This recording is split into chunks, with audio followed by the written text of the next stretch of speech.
who talked about 9 years across the Patkai.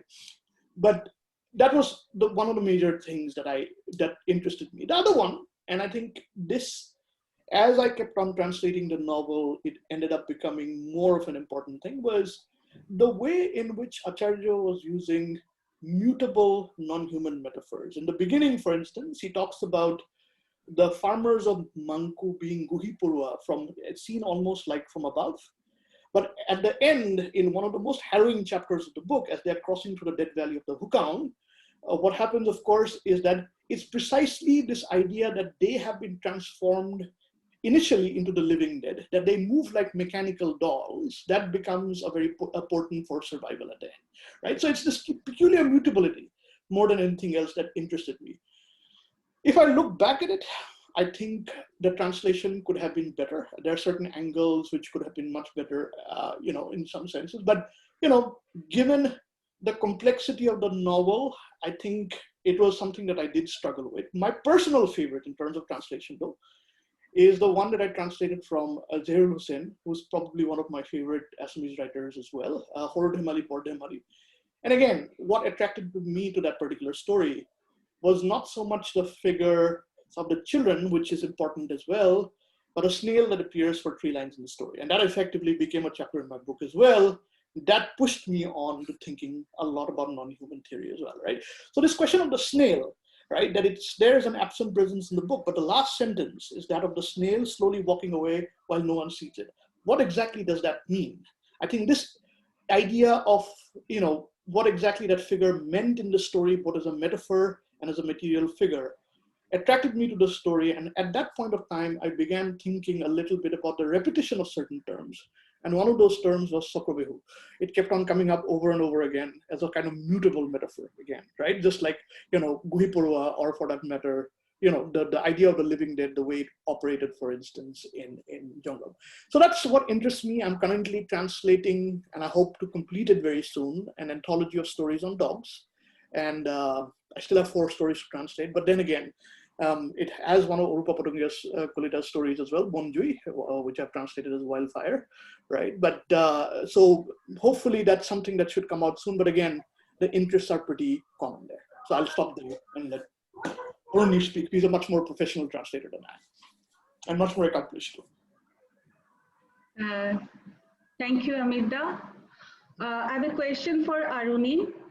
Aruni, thank you so much. I was after his life, I must admit. Like, I was sending mails, texting him. Anyway, as an Assamese residing in the US, there is a dual consciousness where you are seen trying to represent Indian writing for the Western readers, but also Assamese writing and literature for the so-called mainland Indian audience. Do you feel any pressure? No, I don't feel any pressure because I'm not doing any of that.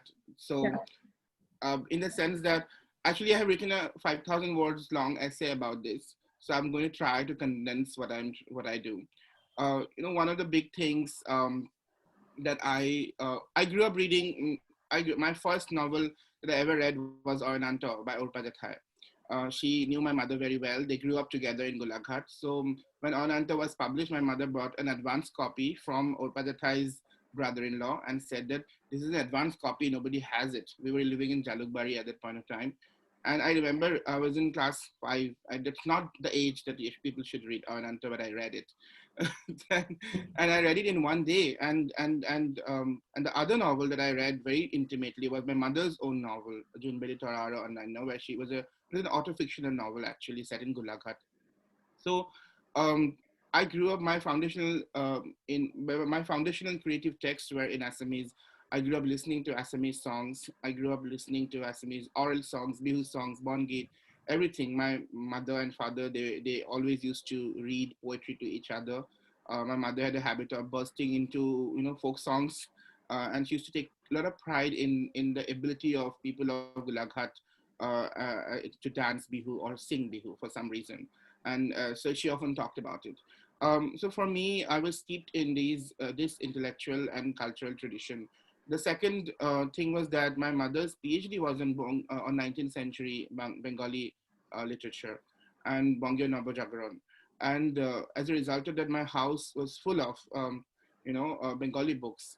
And like any Assamese middle class family, we also subscribe to Desh, a magazine. And during the puja, they have the puja sankha. So I used to read all of that. So for me, until I was in high school, I did not really read a lot of Indian English writers. The English writers I used to read were mostly, a British novelists whose books were there in our bookshelves. I read a lot in translation. Pablo Neruda's works are available in our house in translation.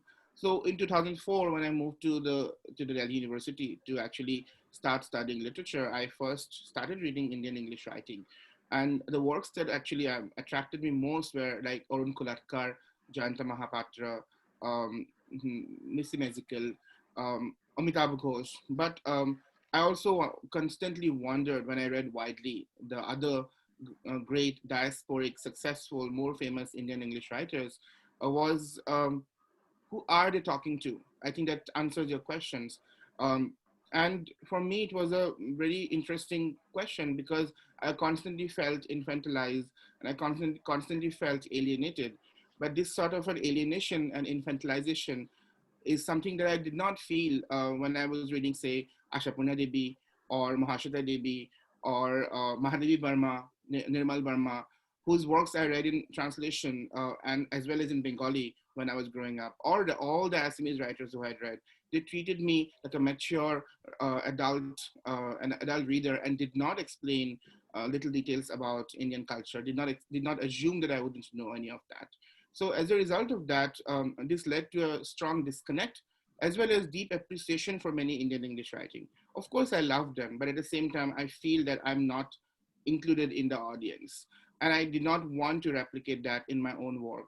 So as a result, the question that you have asked is very vital and actually points towards a extremely central, sometimes even boring, but I think it's always fresh. But boring because it is always talked about in very sort of binary ways. But for me, the question was about, if I can't be free in my fiction, in my fictional imagination, where will I be free at all? And coming from a state that is constantly fighting wars, talking about sovereignty, for me, it was very important for me to at least be imaginatively sovereign. Literary sovereignty was really deeply important for me. So when I started writing my own work, be it in Assamese, be it in English, I went back to the writers who I learned from. And those writers are the writers who I named, Mamuni Resam Goswami's The Dottle Hati Wekwa Howda, The Mortison Howda of a Tusker, or The First Promise by Ashapurna Devi, or Aranya Adhikar by Mahashata Devi, which were texts that are very foundational to me. And among the Indian English writers, I think I found the permission to do this in Amitabh Ghosh's work, who proudly calls his works Bengali novels in English. So I'm probably writing the Assamese novel in English and Assamese. Thank you, Aruni. Namrata, you have a question? Yeah. Actually, I'm going to ask Aruni a question. Let me just do it the reverse way. I should have actually asked a question to Arupa Vaido. I have lots to ask her, so I'll just begin with Aruni and then I'll go to Amita and then I'll move to Arupa Vaido. I hope it's fine with all of you.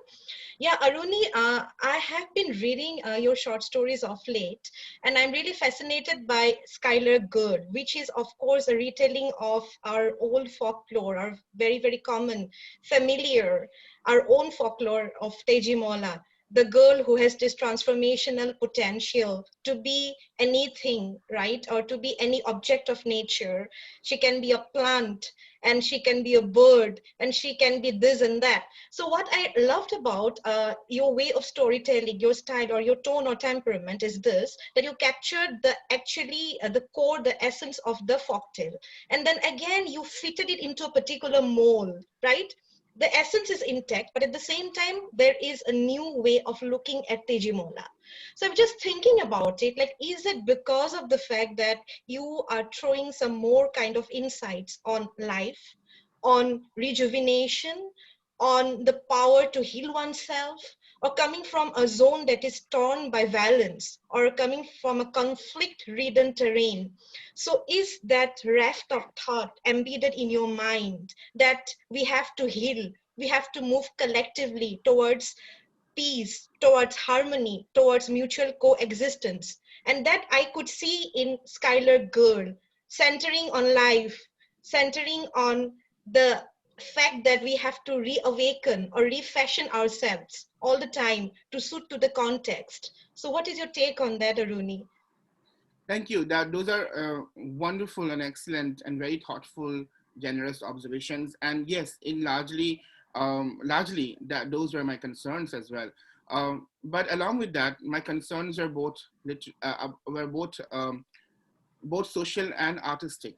For me, I'm foremost a literary artist. So for me, my first artistic concern was uh, when you are a writer from an underrepresented literary tradition, and be it not his literary tradition or or um, or even many of the literary traditions that we see in the United States by writers of color, for example, from marginalized backgrounds, Native American writing, for example, the tribal writing, many different ethnic communities who live here, also produce very wonderful and imaginative work.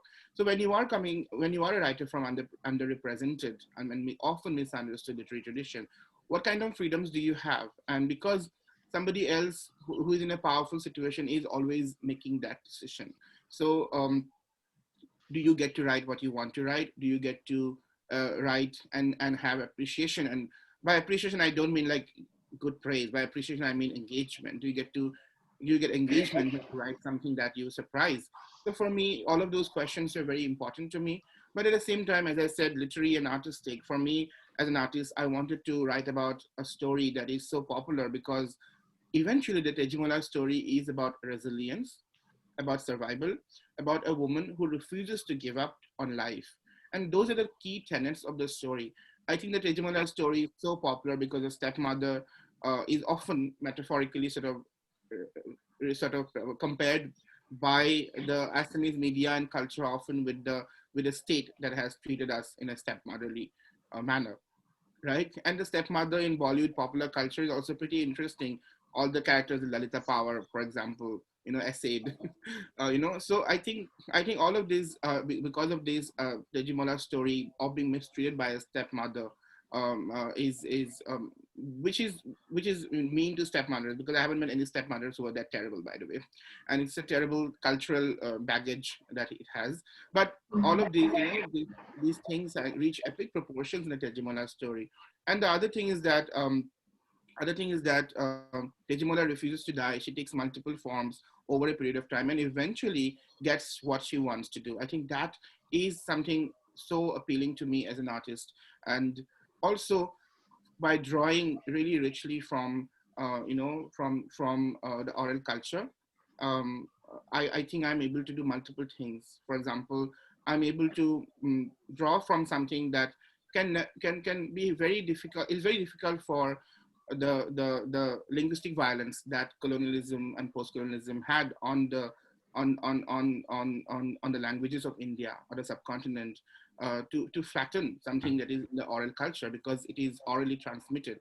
People are going to tell these stories to each other, irrespective of whatever happens to the language. So that's really one very appealing thing for me, and I thought it was very, very deeply attractive. And the other thing is that by drawing richly from a culture that is not really flattened entirely by colonialism, which is the oral culture, I think it ties up with my larger project of being free within the Indian English imaginary.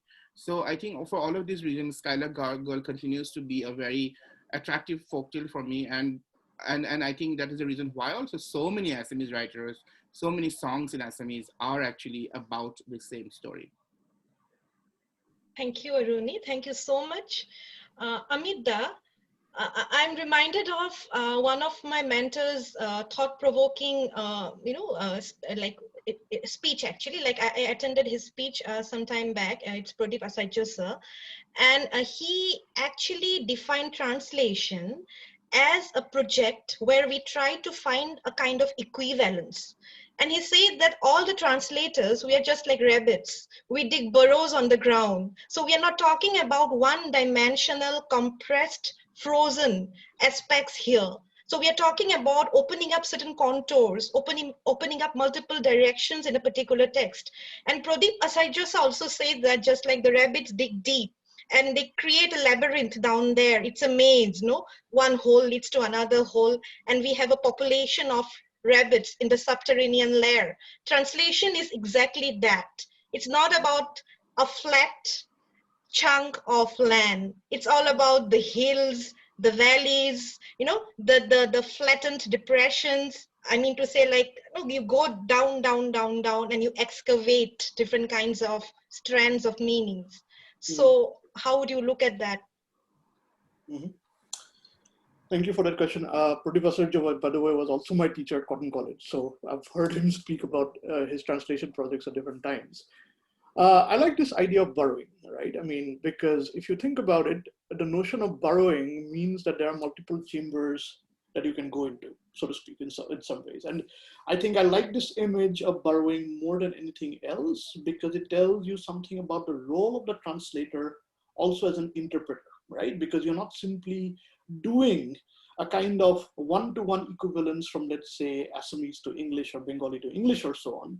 You're also interpreting in the act of translating in some ways, right? So I think this is one of the beauties in some sense of translation, and one of the reasons which attracts me to translation is that, and also to the works that I like to translate or I'm impelled to translate, I think, is the way in which a particular interpretive cast can come into the act of translation. So having said that, the text will resist you as well, because I have a certain interpretation of that. But as I am interpreting the text, certain other facets that I do not necessarily see come into the equation as well. So it's this weird kind of interzone in between, where on the one hand, I am translating and I'm trying to give, for instance, let's say, to give an example from Jongom, right? When I talked about the non-human aspect and so on, right? This is one way in which I kind of interpret the text. And I think one of my attractions for translating the text effectively came out of that interest as well, right? So in that way, when I'm trying to present it in my translator's introduction, I'm trying to present it and place it as a text in a particular way, so to speak, right? However, there is that interzone, as I said. There are moments in the text which will not quite fit into the paradigm that I am going into, so to speak, in some ways. These are the burrows that we are thinking about in some ways, right? That it could open up the ways for interpretation. It opens up the text not only to another language, but it does open it up to a certain kind of, you know, if I were to use a metaphor from one of my favorite theories, Deleuze and Guattari, that the idea of translation is always rhizomatic, right? You cannot quite put it in one straight line, right? In many ways, it's not really arboreal like a tree, but it goes in many different directions at the same time. And I think this interzone, this kind of meeting in between the original text and the translator and the interpretation that the translator brings to the text is what can potentially bring up or yield new meanings as well. And that's where I think the fascinating part about the multifaceted nature of interpretation, which is translation, comes about. Thank you so much, Amit. Arupa Baido, there is a sense of courage in your writings. You always, with an undaunting spirit, try to document the sagas of violence here in the Northeast. So it actually takes immense courage and a daunting spirit to do that as a writer.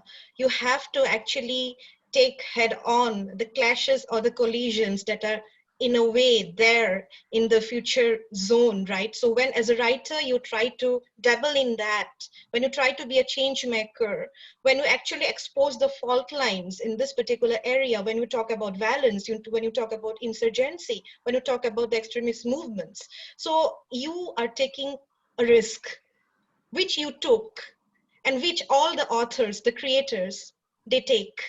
So what is your opinion on being so phenomenally courageous as a writer? Thanks, Namrata, for your kind words. Yes, you know, our time was unkind. I have to pass a very cruel phase.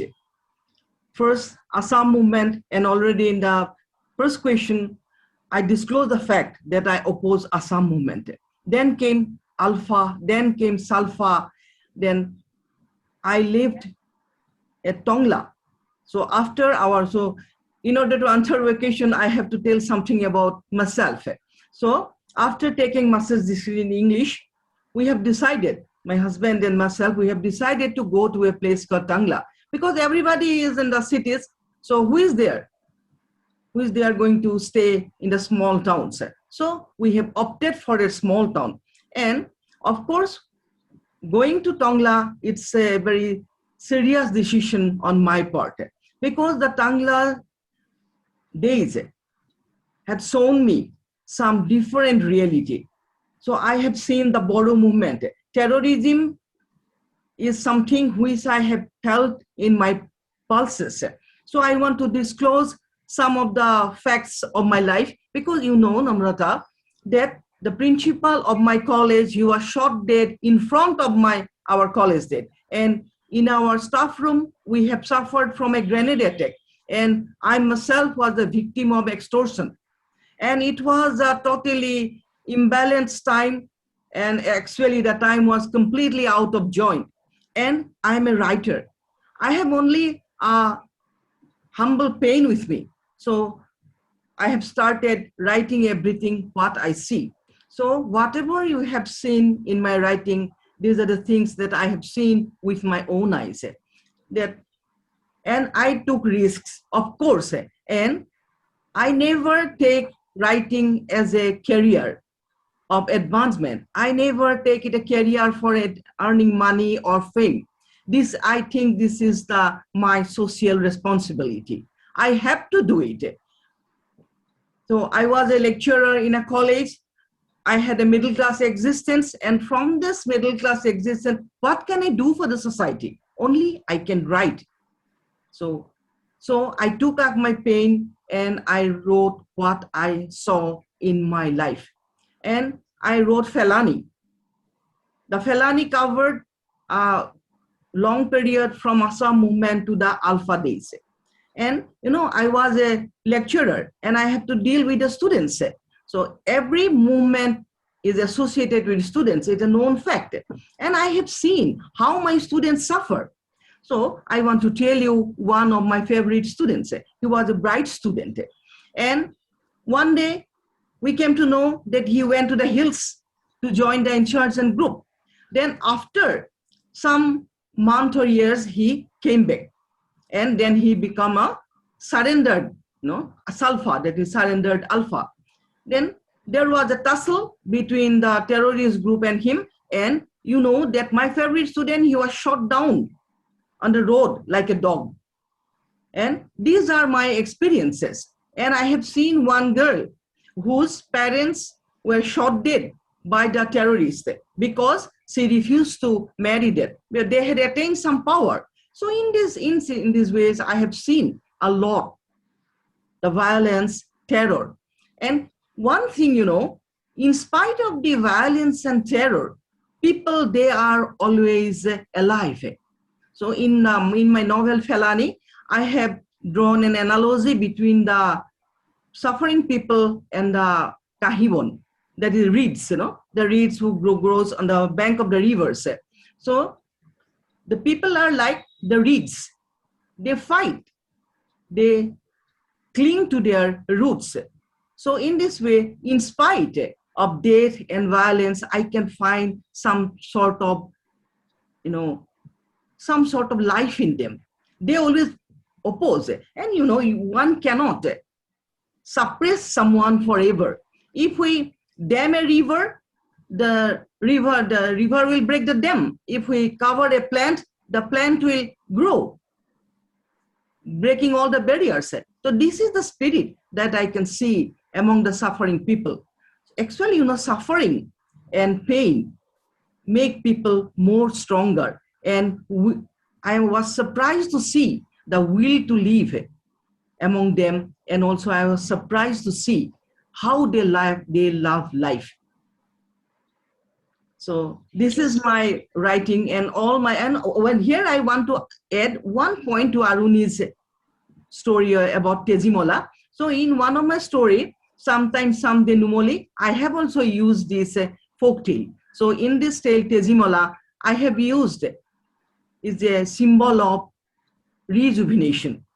Numoli, a very simple village girl, she was shot dead in the crossfiring between the terrorists and the army. And towards the last part of the story, I have drawn an analogy between Numoli and Tezimola. And there I have shown that Tezimola, she will revive someday. Like Tezimola, she will revive someday. So I add this point. So the story of Tezimola, it is rooted in us, and it's a beautiful story, and it's a multi-layered folktale, and many of our writers, we use this. And particularly, I myself use folktales and folk song in my work in a different ways. Thank you. Thank you so much. I have a question for Aruni. The House with 1,000 Stories, your first novel. Am I audible, Aruni? Yeah. So this is the book that gave us many memorable characters like Pablo, Ahoilla Jethai, Moina Pehi, Mamoni. And I read the book extensively for my PhD work back in 2014. So I wish Anamika could have lived longer.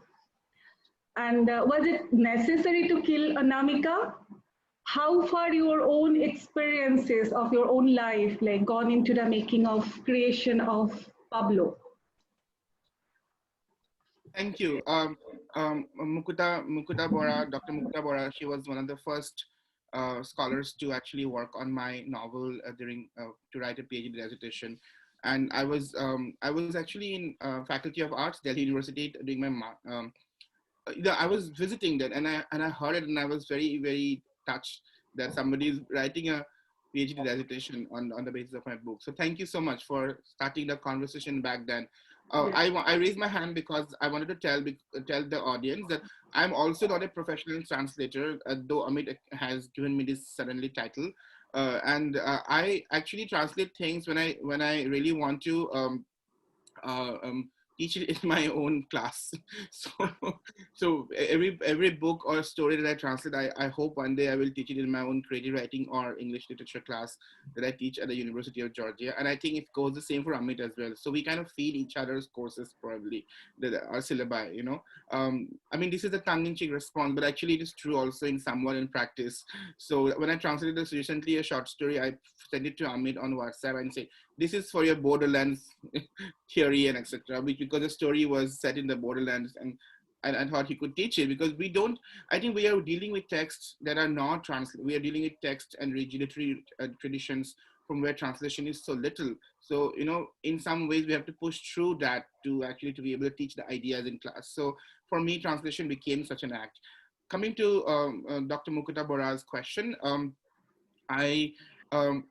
yeah, I think a lot of what I experience goes into the House of the Thousand Stories. In fact, you know, I actually come from a very large family. Like when I read about Gabriel Garcia Marquez's huge family, squabbling, talking family, I feel that I'm listening to the stories of my own family. When I read his autobiography, I thought that this is like my family, you know, because though my mother is from Golaghat, she was married to this region called Dimoria, and my grandmother is from Mayong. And in Mayong, there's a village called Hatimuriya, not Hatimura, as I say in the novel. I created a new village for my novel called Hatimura. But in Hatimuriya, there are about, I don't know, 1,500 to 2,000 families. Every person is my blood relative. And when I visit there, I'm not allowed to leave before 1 month, because I have to go and spend a night at least in every person's house, or at least have a cup of tea in every person's house. That's a large family I come from. And when I say that, I also mean that we have a family WhatsApp group now. And we used to, when I grew up, we used to make frequent visits. So most of the characters actually are people who I have met in real life. There is an Aholla Jathai somewhere in Mayong, who actually was writing letters to a person who died long ago. There are many Anamikas that I have seen while I have lived there. There are people like Mridul and Mukut Khura and Moina Pehi. All of these people, they exist in various forms.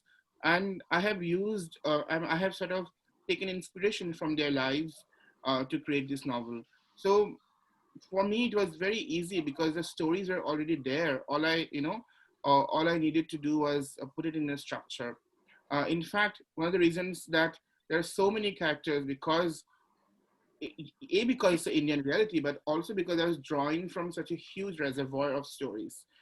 So yes, if you ask me personal experience, I have met all these characters in my real life. But as Mamani Roysam Goswami or Indira Goswami said in Datal Hati, in the introduction to Datal Hati Unekwa, which is not available everywhere, it's available in one of the early editions, actually one of the first editions. She said that the skeletons are drawn from the real life, but Moi Rohan Hanisu, which means she has exaggerated for the dramatic effects.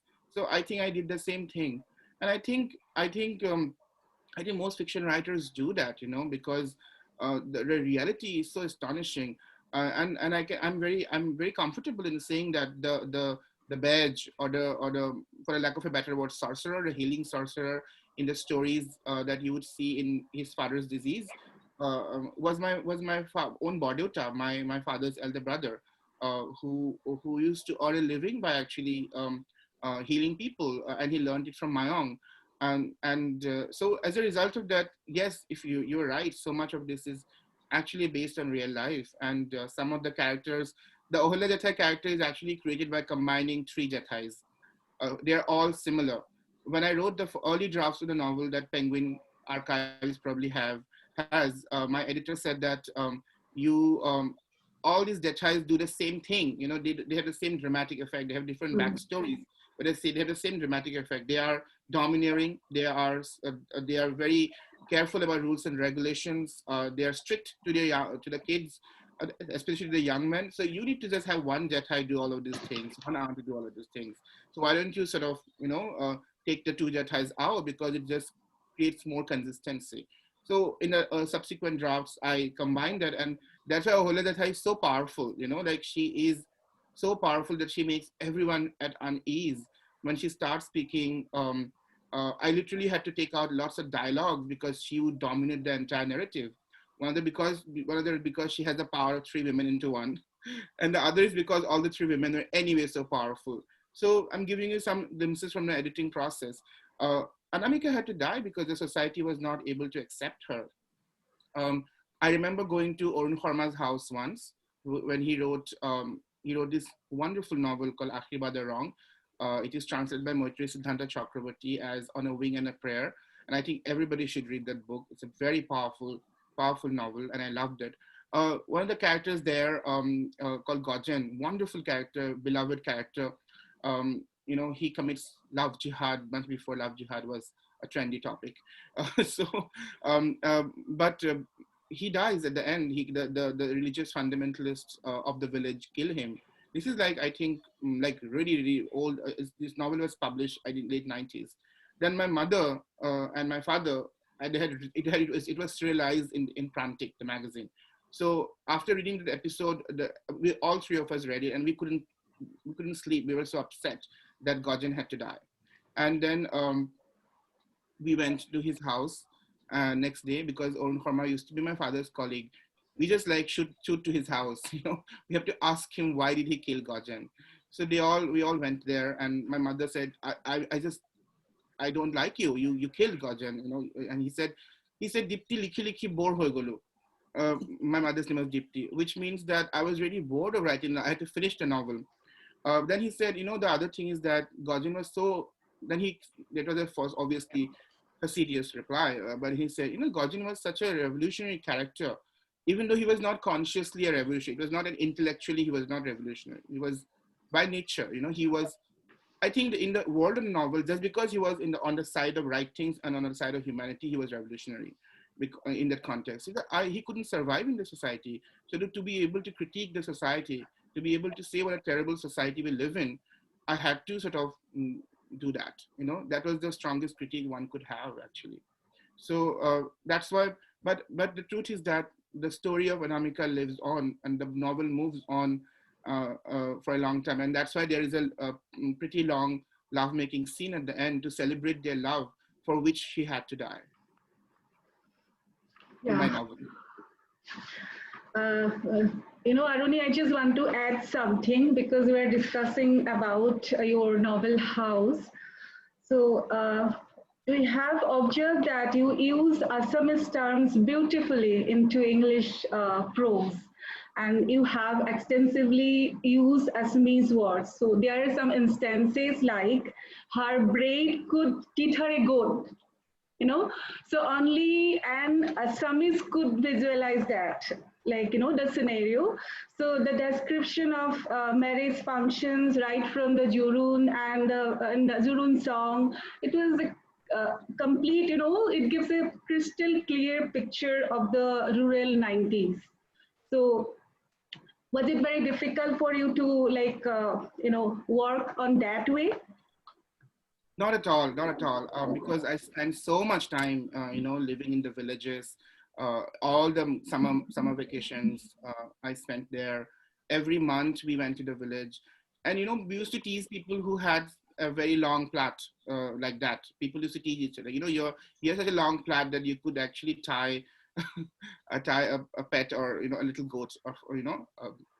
So people who with long plaits, they used to be teased like that. So it was very common it's a very common way of actually talking. And the Jurun, everything, I have seen so many villages in the Jurun and so many Juruns in the villages that, yes, no, to answer your question, none of it was difficult for me. I had to actually chisel away in the editing process a lot of details that would have exhausted the reader because the story had to take precedence.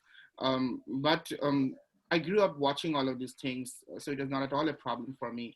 Obviously, when I was young, I was to be not very happy that I was constantly sort of sent to the village. And while in the school I studied, it was a pretty sort of school of wealthy kids. They all went to like London, Paris for holidays, and we couldn't afford that.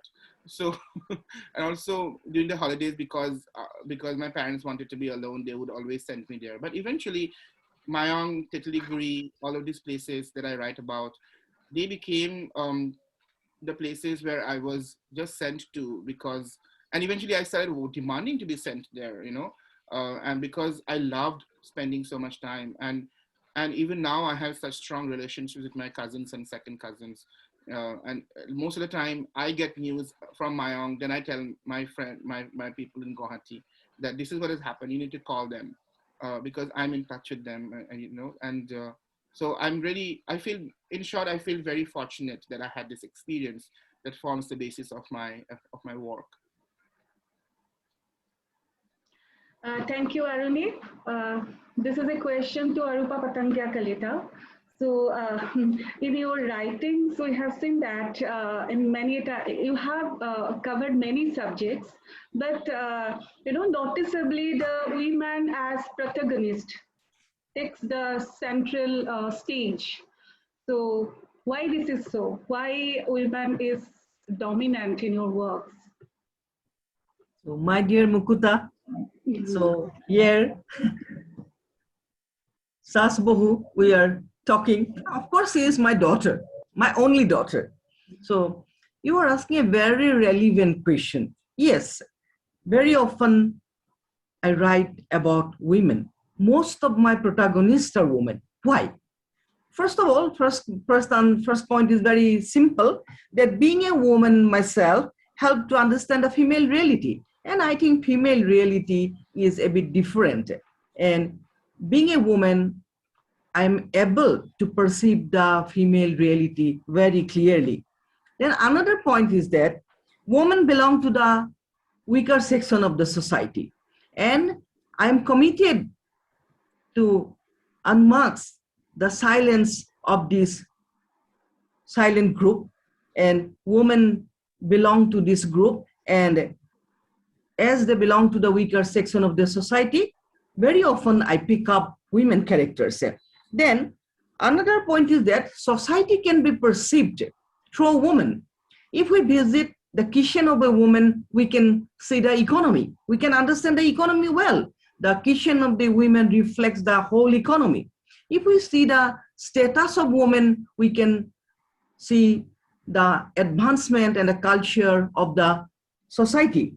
Then, if we see the safety of women, then we can see the law and order situation. In this way, you see that through women, we can perceive the whole society in a very clear manner. So that is why I'm always taking women as protagonists. So you see, for example, you see, in my story, that loneliness of Hira Borua, so I want to pick up two characters, Surabhi Borua. Surabhi Borua, she's an intellectual lecturer, and she suffered at the hands of the fascists. And she protested against the undemocratic forces. Then there is another character, Mainau. She is a very simple village girl. But both these women from two stratas of life, Surabhi Borua, she is from the upper strata of the society, she is a highly educated woman, but Mainau, she is a simple village girl.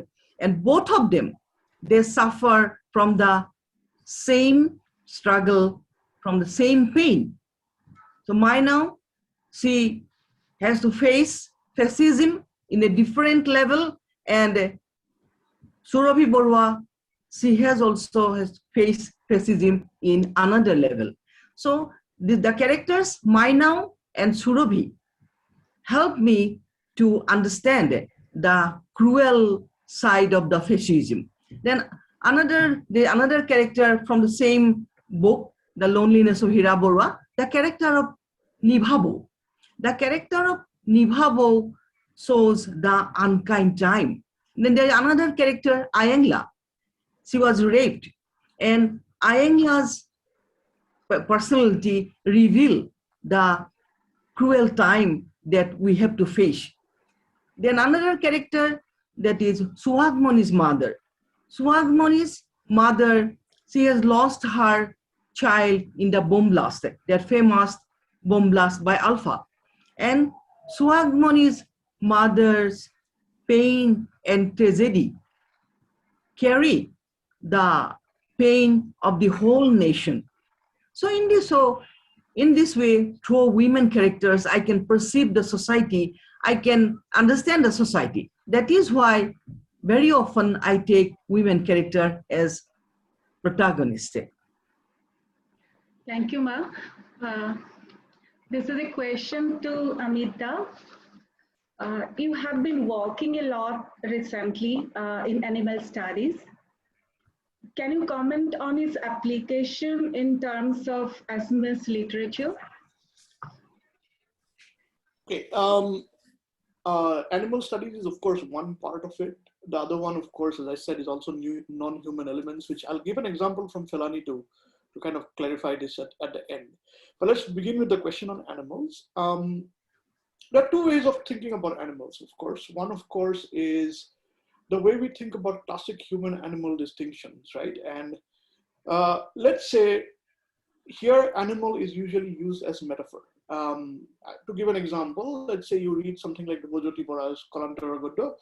There's a torture scene where at some point a metaphor is used, that means he's almost like, in pain, he's almost lowing like a cow, so to speak, in some way, right? Now, if you think about it, the problem here is the problem of metaphor, like in some ways, right? So there's a way in which we think of animality, metaphorically speaking, as some kind of fall from the human, so to speak, right? That we have, in some sense, an animal skin, but there is a human element, which is always a plus one, which is an addition. But in situations of pain, in situations of deprivation, and so on and so forth, that animal side, in a way, comes out. That's one way of looking at it, so to speak, right? A more metaphorical aspect, so to speak, in some ways. But the word animal itself is a peculiar word, right? And in my classes, usually I begin with one of Nietzsche's essays. It's called On Truth and Lying in an Extramoral Sense. And he says something very interesting about the use of concepts. So to try to explain this, I'd ask my students to say, draw animal. Don't draw an animal, draw animal. So take the article out, draw animal. Now, draw animal. What animal are you going to draw?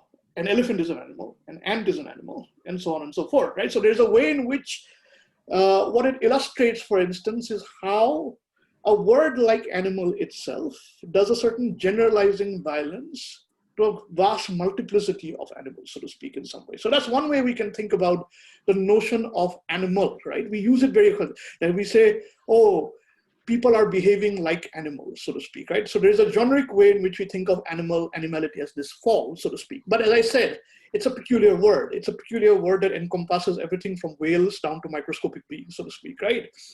So that takes me to the second dimension, which is, what do particular animals signify or symbolize, so to speak, in some ways, right? So there's a way in which you can begin thinking about the symbolic attributes, and this is the second dimension I'm talking about, of particular animals and the way in which they operate in text. For instance, a deer often stands for a certain notion of gentleness, the elephant of the lion of majesty, and so on and so forth. And that's one of the ways in which we often come to use animals, for instance, in works, right? But that is also limiting, because what we are doing is we are kind of imposing human frames into understanding animals. This is what we call anthropomorphism, which is giving human faces to animals, so to speak, in some sense. A dog is smiling. I mean, I have two dogs. I look at them in the morning, I say they are smiling, right? So to speak, are they smiling? I have no idea, but we think that they are smiling, so to speak. That's the human face that we put in some sense. Or, for instance, the way in which we would put the face of the wolf over a wicked person, so to speak, right? So there's the idea that in some sense the wolf is something which is the enemy of the human and so on. So that's a second angle. You can move from the more generalizing aspect to even the more particular symbolic aspects. But when we go to particular animals, and this is what has begun interesting me more, is particular animals have interesting lives of their own and forms of being in the world of their own, or forms even of animal intelligence of their own, so to speak, in some sense, right? This is a form of otherness, of alterity, so to speak. And this is where we can get to the Zahirul Hussain story, the three lines in which the snail operates. You could read it in a symbolic dimension, right? Which is, what does the snail symbolize here in the story? You could read it, for instance, to say that the snail remains an untranslatable figure, that we cannot quite approach the snail. Or what we could do is to think, for instance, about a cultural history of snails, and from there on, go to the very difference of the snail as an animal form. Another example I can give you, which I recently presented, for instance, again, Zahirul Hussain, Rangkukur Tupi, right? Which is about the extinction of Rangkukur or dhols in Assam, right? In the Northeast in general, because it's gradually becoming extinct, the wild out, right? And I think here extinction functions so interestingly as a metaphor, not only for the disappearance of animal lives, but also for the disappearance of human lives. And I think these are where different categories begin to come in, so to speak, right? To move away from, let's say, Assamese literature, if you think of Sadat Hasan Manto's Tetwal Ke Kutte, right? One way of analyzing the story is to think about the dog's wagging tail, because if you look at dogs carefully, the wagging of the dog's tail is a language, right? Is a particular language. They wag their tails in a particular way because they signify something. One of the reasons I like Bonjui, for instance, is the way in which it brings this kind of affective, imaginative world, or at least it tries to imagine this affective, imaginative world of the dog before you come to the human world, so to speak. It's a dog that is embedded, so to speak, in a larger canvas of what you call, non-human life, trees, rocks, and so on and so forth. So there's a way in which, animal studies, I think, has a lot to, give us. And since Aruni has spilled the beans about how Assamese academics operate in the US, let me just tell you that he's translated this fantastic story from Dorji, Baful or Gundo, which of course is about eating rats, right? There's of course the question of eating rats, which is part of the story. It's in the symbolic domain of the story. But there's a way in which the rat is a kind of figure in the story in itself. How do you actually interpret that? And that's one of his stories that I've actually taught in one of my animal studies classes. So spilling the beans about how we operate through WhatsApp and so on, right? So there's a way in which that could go. I'd just like to briefly end, I won't take too much time, but to go back to Felani, which has come up in a couple of comments, again, a story that I have, a novel that I have written about. I was actually struck by both the authors when they talked about resilience and survival, because one of the things which I've been very fascinated by is not violence, which kind of forecloses meaning, but survival, which is always that excess. It's not about mere life, but it's always about more life, something more, so to speak, right, in some ways. And I think the beauty of Felani, And when she talked about women's labor, women's work, for instance, in the novel, a lot of the meaning making in the novel comes through small everyday objects, right? Objects, for instance, play a very, very big role in that particular text. There's a scene at the beginning of the novel where the protagonist is looking at the reflection of the jewelry on the wall. And then she looks, the jewelry insists on her attention. This is the agency of the object, let's put it that way. The jewelry insists on her attention. And this takes her into a reverie of the past, so to speak, right? This makes her think a little bit about the past. And there's this, frankly speaking, I think the most powerful scene in the book is not the end with the kanhi grass and so on, right? But it's where it comes in the middle, when she actually looks at the dokona that is being given to her, and she starts saying, what history do I follow? Is it the history of her mother? Is the history of so on? And what you find there, for instance, is an idea of a composite identity as opposed to the critique of identitarianism that is going on in that book. And I think this comes through the medium of objects. In a world which is destroyed by violence, is this kind of small everyday investment in objects that opens up portals to other existences, not just mere life, but more life, so to speak, in some sense, right? So that's not just animals, I would say, right? Relationship with animals could be one way of thinking about this notion of survival, but also the way in which we think about our affective investment in things, so to speak, because the domain of everyday life, the quotidian, so to speak, in some sense comes to our unreflective relationship to things. It's literature which often brings it up into a certain mode of what you call relation, so to speak. And this is how we can see how life continues. I mean, it's interesting to see resilience continuing, moving on, right? It's not only about the destruction of worlds by violence, but like what the anthropologist Veena Das says, it's about the remaking of worlds post-violence. And this comes up through ordinary everyday things. And I think this is what comes up in Ferrani, which I find very fascinating. So I'll end at that. Yeah, thank you, Amita. There is a question for Aruni. Yeah. Yeah. Namrata? Yeah. So actually, I want to add to this comment of Amit. This is about this frame of operation, like that you install in your text. Like when you talk about the snail, and when it comes to my perception of the snail, it's always unappealing, it's sticky, it's vulnerable, it's transient, like it has a very, very short span of life. So this frame of operation, right, isn't it? Or the way that we look at a particular non-human object, or for that matter, a living thing. So don't we actually try to appropriate that as well? Because we're talking about an object that does not have a voice, that does not have a say in the discourse, that is most probably used as a kind of ornamentation when we talk about the actual way of, you know, creating a kind of intercourse in the text, right? Intercourse of thoughts, intercourse of philosophy, religion, and sometimes ecology as well. So how would you look at that? That's an interesting question, and that's a question I often face about, the methodology of, let's say, something like animal studies or non-human theory and so on. One of the ways I would go back to is to think about a classic essay within animal studies itself. It's by it's an old essay. I keep forgetting the title, the name of the author. It's called "What It Is Like to Be a Bat." Right. So it's an analytical philosopher, and he says, can we actually understand what it is like to be a bat? Right. So effectively, of course, he says that at the end of the day, you can never, in some ways, go into the alterity of what the bat is. But here's the problem, right? And this is something I would pose even to creative writers as well. We think that human minds, let's say animal minds, are opaque because we do not share a language and so on. We think human minds are opaque because we share language and so on and so forth. But most of the time, I don't even know what the hell you're thinking behind your mind, so to speak, right? There's a way, for instance, I don't know what Aruni is thinking right now. There's a way in which I try to approximate what he thinks, right? So there's a way in which there's a certain transparency we think, and the privilege comes specifically from what we call a sign system called language, right? So effectively, that's the kind of interzone that comes in. So is, let's say, a kind of strong animal studies approach or a strong non-human approach, is it trying to kind of represent the object in its autonomy? That doesn't quite happen ever, right?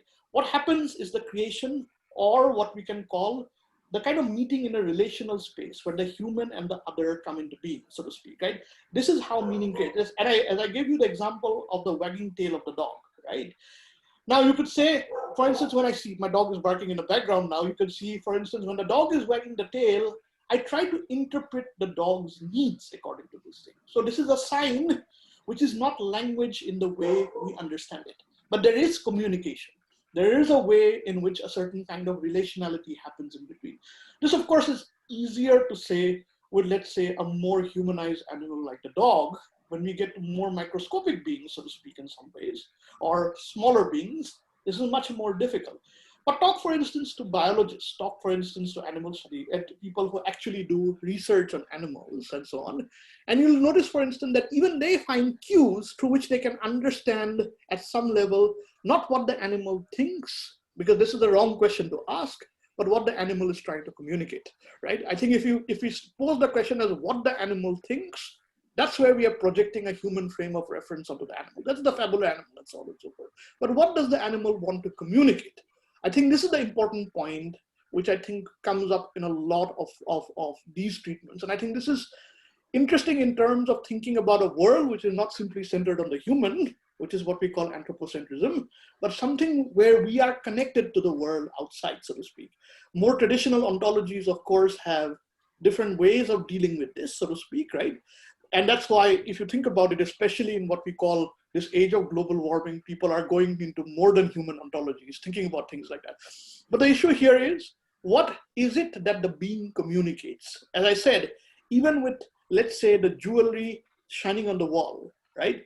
In some ways, we can say it is not an intentional communication, but it does communicate. It insists on the attention of the viewer, so to speak, right? And in that space, meaning is created, which actually allows us to think a little bit more than what we can call purely symbolic structures like human language, so to speak. And very often the way in which we distinguish human from animal is that we have language and they don't, but they are not mute. They do communicate, right? And that's where I think the important bit comes in more than anything else.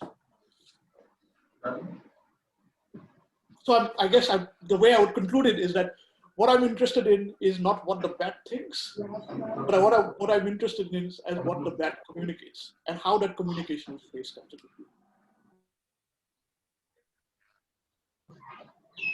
Yeah. So it's to Aruni. Your recent book, poetry collection, there is no good time for bad news. So are these poems related to particular time period, or they are a mix of different situations?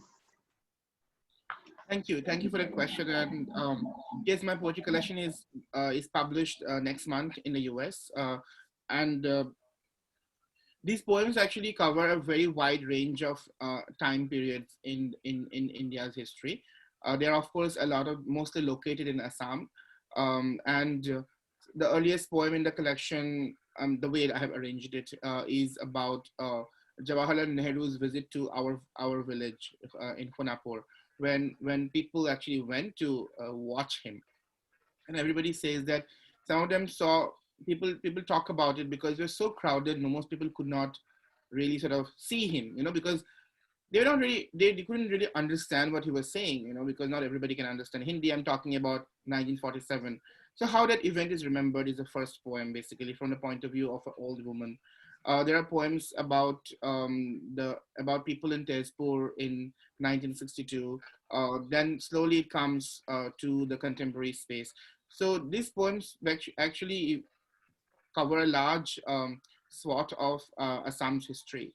And if you read them, and most of these are told from the voices of people who survived different kinds of historic injustice, historical turbulence, and so on.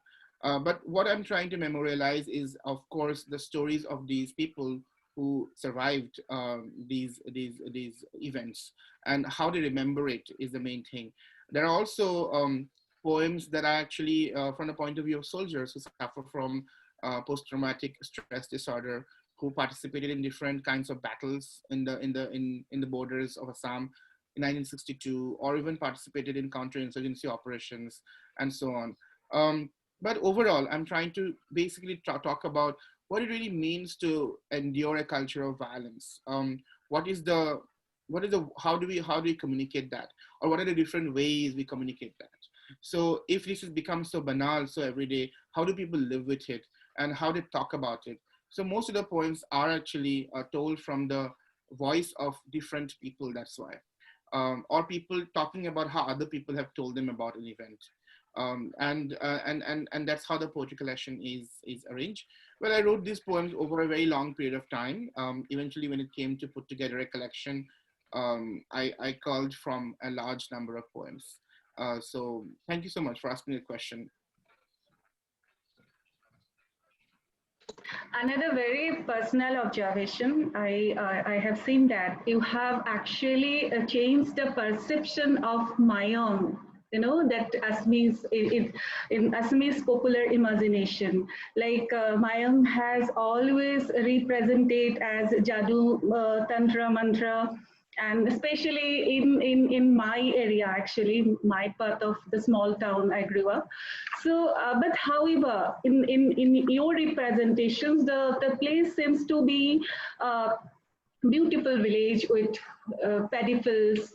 Simple, it's a simple place. It's just like any other villages of Assam. So, and honestly saying, I grew up listening to many scary stories of my own. So, any comment, Aruni?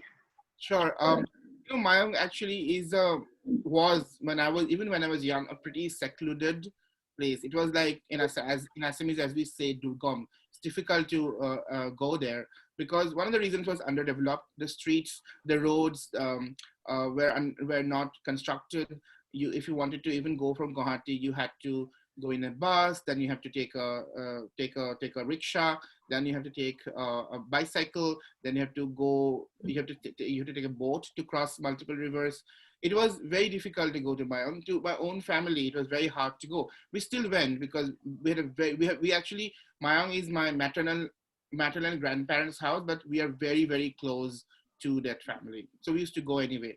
But over the years, of course, new roads were built, and it's now like not even a day trip. It's an hour-long trip from Guwahati to go to Mayong. So one reason was traditionally Mayong has been a very difficult to access place, as a result of which people had misconceptions about it, and these misconceptions were, of course, further complicated and multiplied because Mayong is also probably the place in Assam where the largest concentration of sorcerers or healing sorcerers live. So as a result, there are all these ideas about Mayong, and my family is supposed to be the descendants of Ghotut Koch. So, and as a result of that, we all are supposed to have some kind of magical powers, But what I'm trying to say is that because Mayong had this practice for a very, very long time, from I think from the ancient times, that is why people thought about these things. But I assure you, to come to Mayong, nobody will turn you into an animal and use you in the fields to sort of plow the fields. You will come back with 2 hands, 2 eyes, 2 legs, and be able to go back to your home.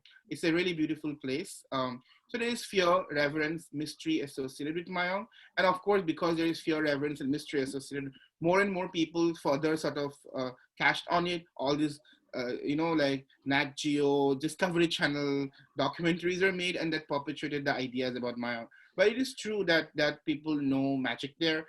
People practice healing chants there. There's an annual conference of Bej, annual conference of sorcerers. So different people who do different kinds of sorcery. There are also departments, like for example, my Bodyuta, my father's elder brother, he mostly dealt with snake bites.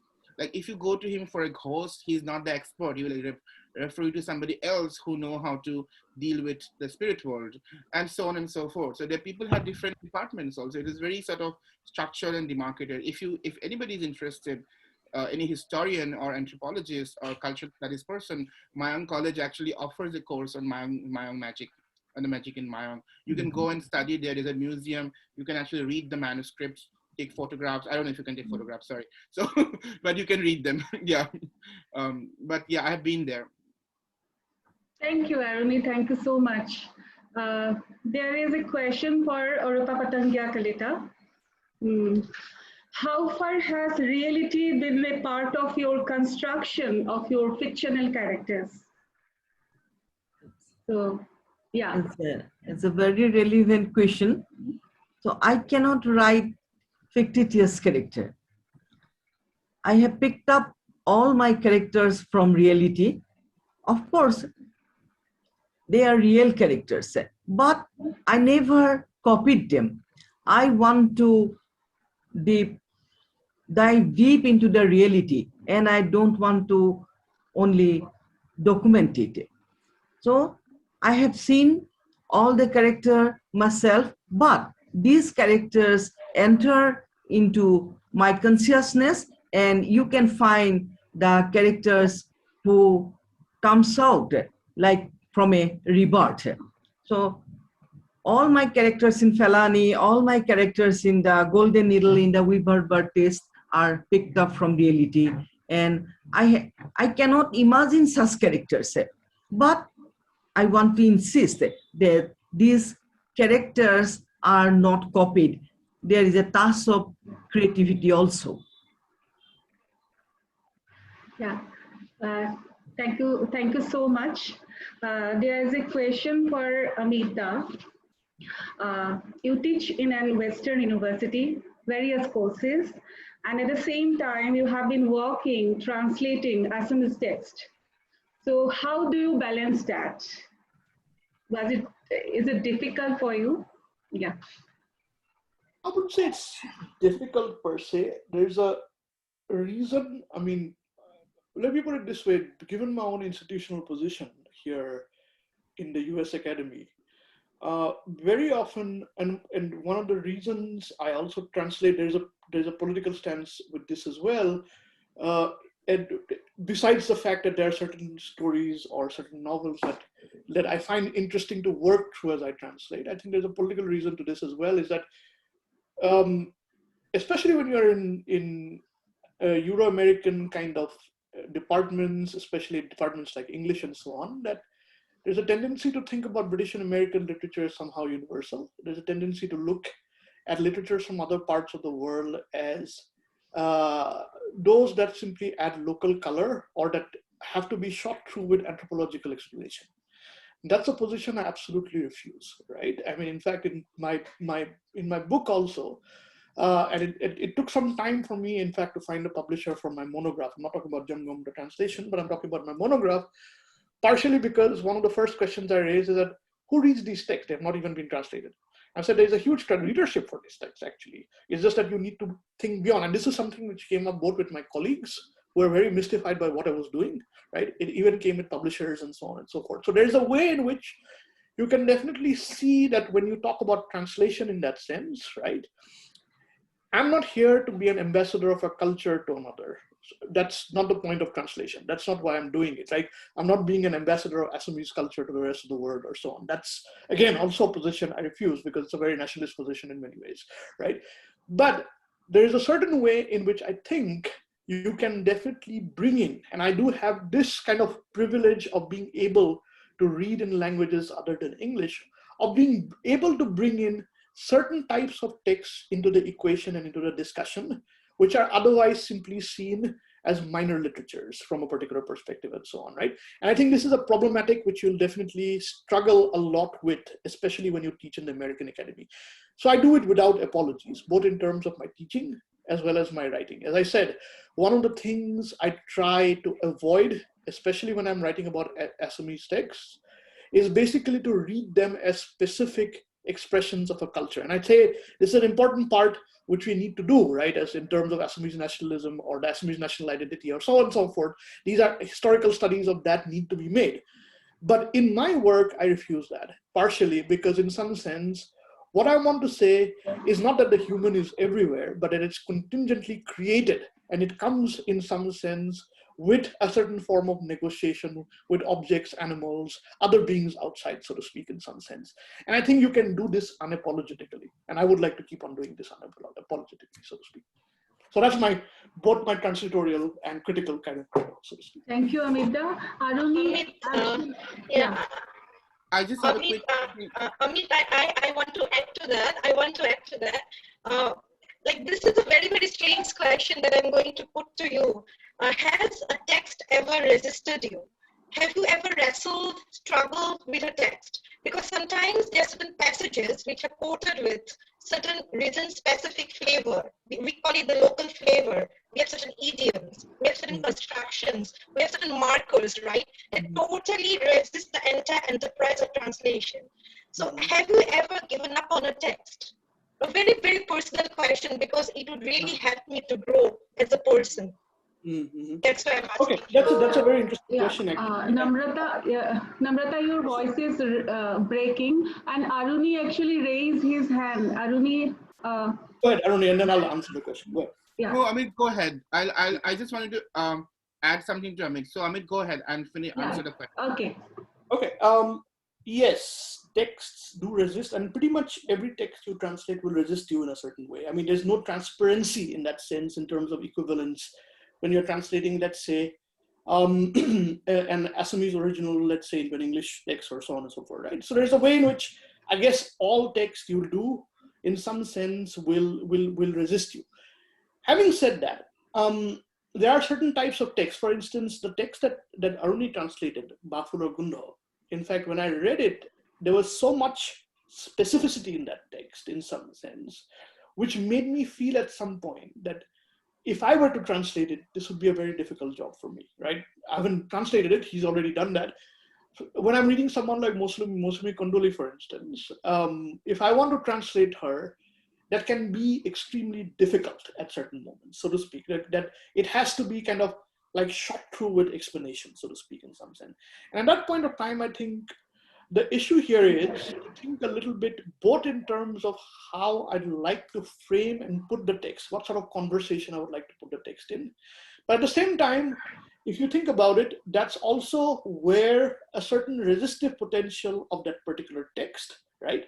You could keep that in the translation itself and ask your reader to actually work through it in some sense. Because in many ways, there are certain texts, for instance, I read. And just to give you an example, right? If I'm reading Finnegan's Wake, I have to work through that text. I really have to work through that text, so to speak, right? Yet, when you'll have these acolytes of Joyce going to coffee houses and saying, today I wrestled with one page of this, right? Why can't you make that translation in such a way that those people have to deal with it as an intellectual product in its own right? That you wrestle with it in some sense. People don't like Gayatri Spivak's translations of Mashweta Devi, right? I've always championed or thought of this as good translations because she's asking you, in some sense, the resistive potential of the text actually comes in the translation. It's not something that comes to you very easily, so to speak, in some sense. So what she's asking you to do in her translatorial practice is engage with, let's say, the complexity of the text. If it's a puzzle, let's work through it. Why make it so transparent? Because the same demand, in some sense, is never made of a text like Finnegan's Wake, right? Just to give an example, so to speak. You wrestle with Hegel for a page, you wrestle with Finnegan's Wake, oh my God, I challenge it. And then you read something which is culturally different, you say, oh God, why am I reading this, so to speak, in some sense, right? So there's that attitude. I think this can only come, in some sense, to a certain kind of stance, as I said. It may be successful, it may not be, but there's a way in which that politics could be brought into that translation as well. So my roundabout answer to your question. Aruni, go ahead. Yeah, I just wanted to add that what Amit is doing, for example, is now also practicing creative writing programs, because I teach creative writing. I teach literature, but predominantly I teach creative writing. I teach 4 courses a year, and 3 of them are of creative writing in most of the years. And on a certain day, I will be teaching A Rose for Emily to discuss an unreliable narrator in fiction. And on a certain day, I might be teaching The Huff, for example, to teach students how to write an unreliable narrator.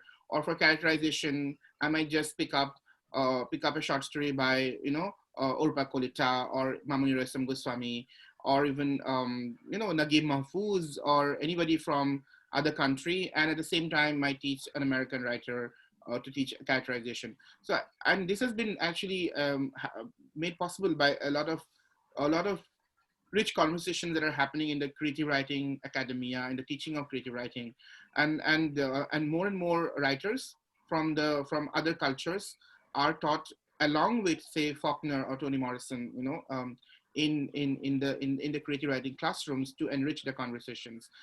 In fact, the interesting thing is that in the 80s and the early 90s, I think before Toni Morrison got the Pulitzer or the Nobel Prize, it's very difficult for scholars in English departments to actually work on conduct research on her work and many other African American writers' work. So the English academia has been pretty much traditional and conservative in that sense in the US, and they have registered diversity in so many different ways. But I think different scholars come and enrich it, and it's part of the larger decolonization process of the English academia. I don't know what Amit has to think about the fact that now all post-colonial studies jobs are described as global Anglophone. That kind of eradicates the possibility of multilingualism, but that's probably another conference. But as you see, there's always resistance in the academia, in the traditional core of the academia. Post-colonial studies connotes multilingualism, connotes political stance, but now it is kind of muted as this global Anglophone studies. Now more and more jobs in the academia are coming where people say, we are interested in a scholar who works on global Anglophone study, but how do you study global Anglophone without its interaction with other languages? So yeah, but this is a pull and push that we have to do, as scholars from the global South, I guess. I have a lot to say about global Anglophone, but I'll keep it for a different moment. Yeah, please carry on. I'll call you. So there is a question for Arupa Patangia Kalita. You taught English literature in Assamese classrooms for decades, but you chose to write in Assamese. Was it a conscious decision? Answer is very simple. I learned English in the school, and Assamese is my mother language. So I have selected English for my bread earning purpose, and I have selected my mother language Assamese as a medium of creativity. So I cannot express everything in English properly, which I can do in Assamese. So in my works, I think you have noticed that very often I use folklore, folk tales very extensively, and which I can do well only through my mother language. And of course, my command over English also is not that enough to carry out all the creative process in me. I am always comfortable writing in Assamese, and I can pick up the characters, the dialogues, the folk tales, the folk songs, the tradition, everything I can bring comfortably with the help of my mother language. So Assamese is a very expressive language, very sweet language, and the vocabulary is also very rich. And whatever I have created in my own mother language. And English is my library language, and Assamese is my language of creativity. Thank you. We have received a lot of comments in the chat box. Everyone is, it's about emerging deliberations by the panelists, very engrossing. So then Aruni, there is a question for Aruni. Aruni Kashyap sir, I'm reading it, Aruni. I think you can reply. Aruni Kashyap sir, in The House with a Thousand, the young lady who is raped and collapses whether she hears the sounds of army jeep. Mamoni character, yes. The phrase, a yellow trail of urine runs on the floor. It shows the horror of insurgency and the counter-insurgency. Pretty Gill ma'am, how important is the scholarly analysis of the fiction of Northeast India in understanding the Northeast India by the rest of the world? I think there are two questions to Arun. One is to Aruni and one is to Pretty Gill ma'am. Yeah. So Aruni, please reply the first question. It's not a question, actually it's a comment on, yeah. Yes, I totally agree with that. And the whole idea behind, doing that scene was actually to show the psychological horrors of violence and state oppression. And the person who has asked me this question, thank you for reading it so carefully and thoughtfully, because that was my goal. Yeah. So okay. So there is one question for Arupa Vaido. So it's a very long question actually. Okay. Arupa Vaido, you have lived through a difficult time where insurgency and violence were a part of living. However, in the last 2 decades, Assam has transformed tremendously with corporate houses making their presence in the cities. And now the youth of Assam are employed in both private and public sector.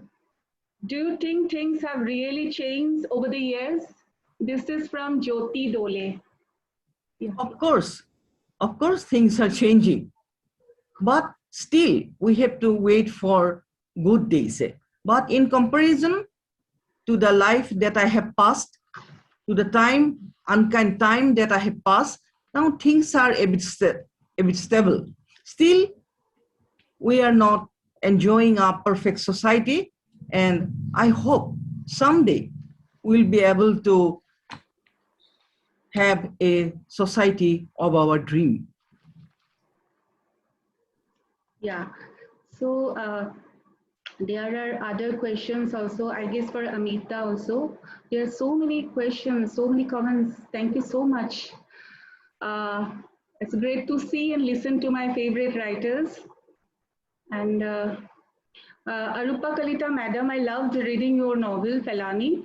The horrors of Nelly and the barest living conditions of the poor woman and the determination to survive their lives are so excellent. I can't forget one character who pushes her ovary into her body whenever it pops out and is getting infected. I literally moved into tears to read it. So this is from Ramakrishna Dulam. You want to comment on this? Already I have commented that I cannot write imaginary characters. This is also not a fictitious characters. I have seen that woman who cannot afford medical expenses, and the background of her suffering was that unkind time, the turbulent time, and she suffered a lot. I have seen her with my own eyes and I wrote about her. So yes, I want you to forget this character and everyone to forget this character. These characters should not be written in future time. And these women, the suffering women, they are some personalities of the past. They will have never a rebirth. I want it. I want to put a full stop to such characters. I want to be the last person to write such a character. We are actually, how much time we have? There is one last question to Aruni. It's not a question, actually it's an observation. It's my personal observation. I'm very curious actually. How do you multitask? You know, so you are a cook, because I follow Aruni on Instagram, amazing food he always, uploads, and he's a very good photographer, and he's an avid reader. He reads a lot. He's an interior designer. You have seen the background, and many times I've seen it also, and he has an amazing aesthetic sense when he wears a kurta, gamusa style kurta. And also as a full-time faculty, he teaches creative writing. So please give us an idea about your daily life. My daily life is very boring. I try to wake up early and write for at least an hour. And then I have to write emails. I think we write so many emails these days that we could write multiple books. Yeah. So I write emails and I teach. I actually take a lot of joy in all these things that you're saying. I don't think I'm a good photographer. The iPhone looks everything beautiful. So, and I really like. I'm very much into I really like sort of wearing ethnic clothes.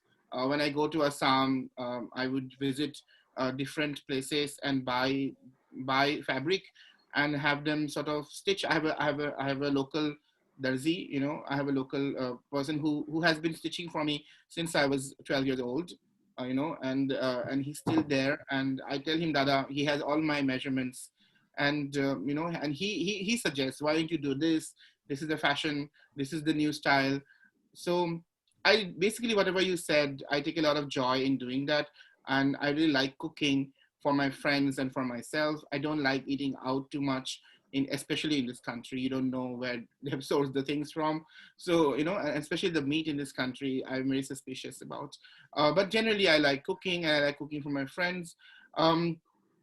I don't know. I don't multitask actually. Multitasking, I think I understand as doing something at the same time, multiple things at the same time.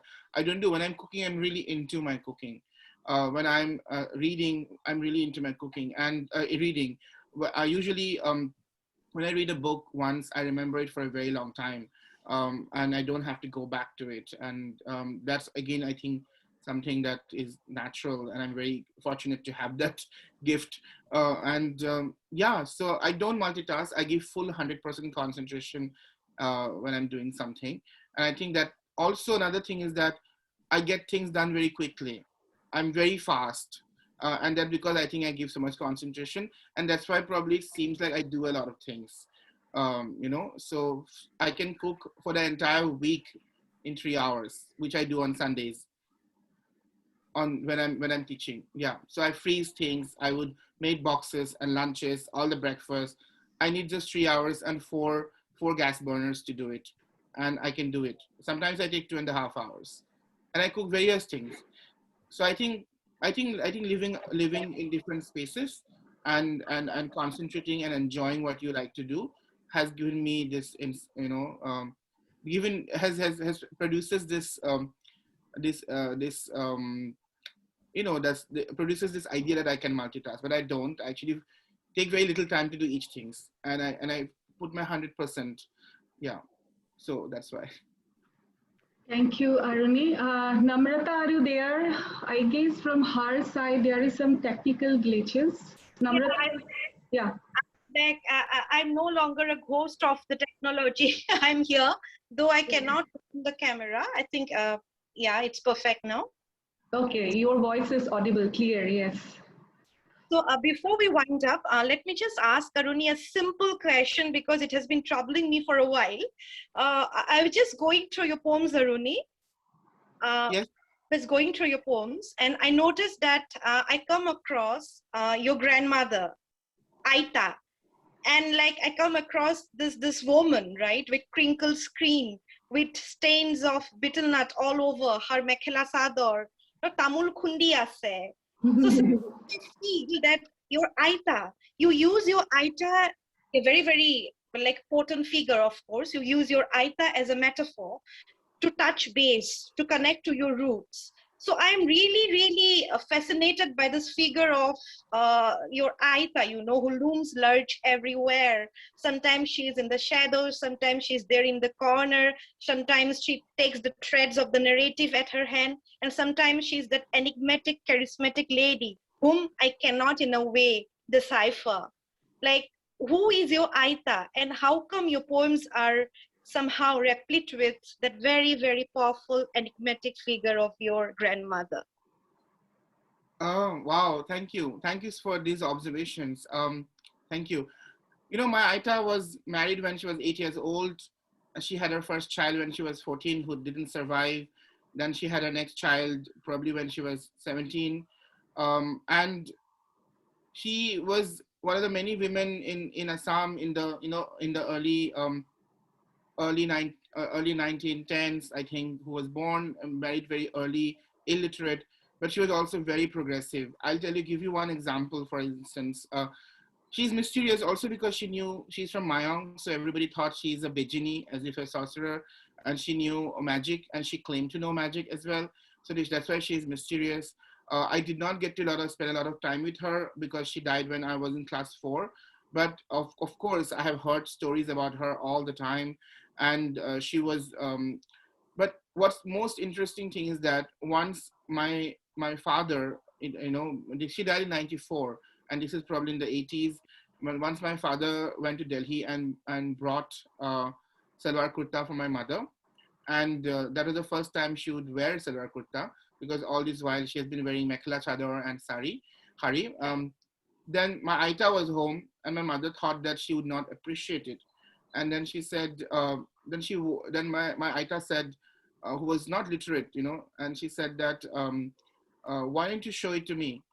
And then she wore it for my Aita, and she said, this covers everything, so you will feel very comfortable going anywhere and traveling long distance with this one, because in a mekhala chador sometimes it is difficult. You should wear it all the time. But when she wore the same thing in the village, the other people, the men especially, did not like it, and the other women, my mother's relatives, they didn't like it.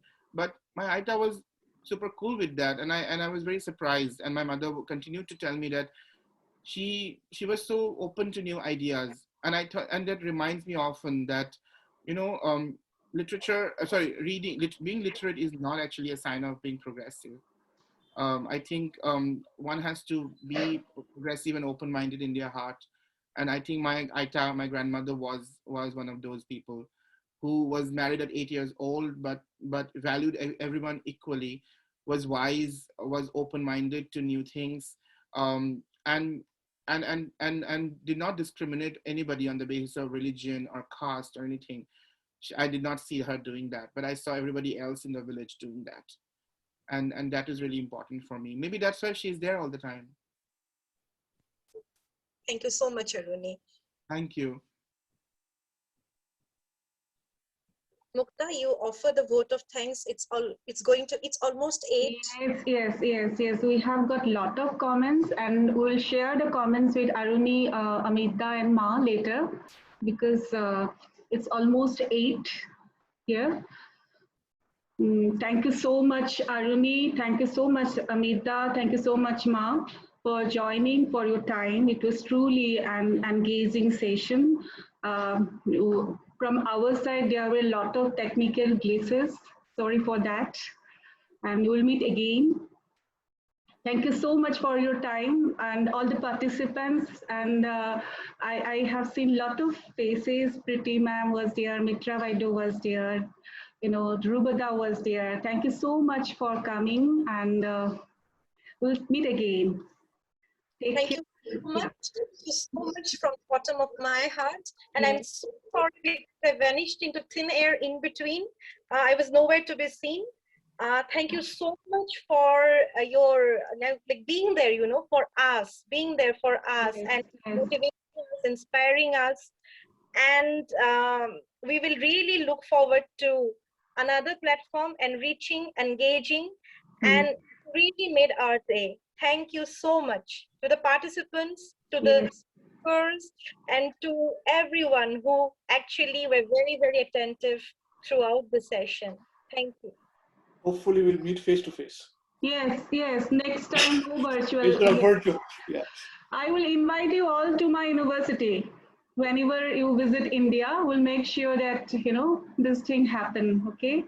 Thank you so much. Thank you.